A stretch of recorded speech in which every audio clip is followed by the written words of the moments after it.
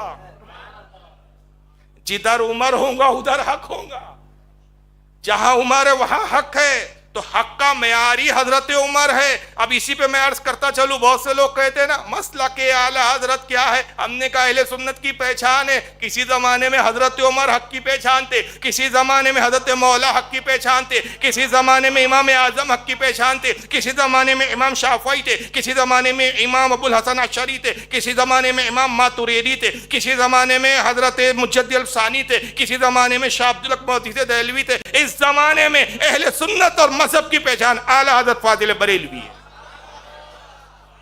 اس لیے ہم نے مسلک اور اپنے مذہب کی نسبت اعلی حضرت کی طرف کر کے کہا مسلک اعلی حضرت۔ تو اس کو جو نہیں سمجھتے ان کے پرابلم ہے، لیکن ہم سمجھتے تو ہم اس لیے کہتے ہیں مسلک اعلی حضرت زندہ باد۔ اس لیے ہم کہتے ہیں میرے مسلک کی حقانیت کی ہے پہچان یہ نام، اس لیے میں نام احمد رضا لیتا ہوں۔ میرے مسلک کی حقانیت کی پہچان ہے یہ نام، اس لیے میں نام رضا لیتا ہوں۔ یہ حدیث جو میں نے ابھی بیان کی کہ جدھر عمر ہوگا حق ادھر ہوگا، اس کو امام بخاری لائے ہیں اپنی کتاب التاریخ الکبیر جلد 7 صفحہ نمبر 114، حدیث نمبر 502۔ امام ابن جریر طبری نے تاریخ طبری جلد 2 صفحہ 227، امام طبرانی نے المعجم الکبیر حدیث نمبر 718، امام ابو النعیم نے فضائل خلفائے اربعہ حدیث نمبر 11، امام بہقی نے دلائل النبوہ میں جلد 7 صفحہ 179، امام ابن حجر نے الصواعق المحرقہ صفحہ 296 پہ لایا۔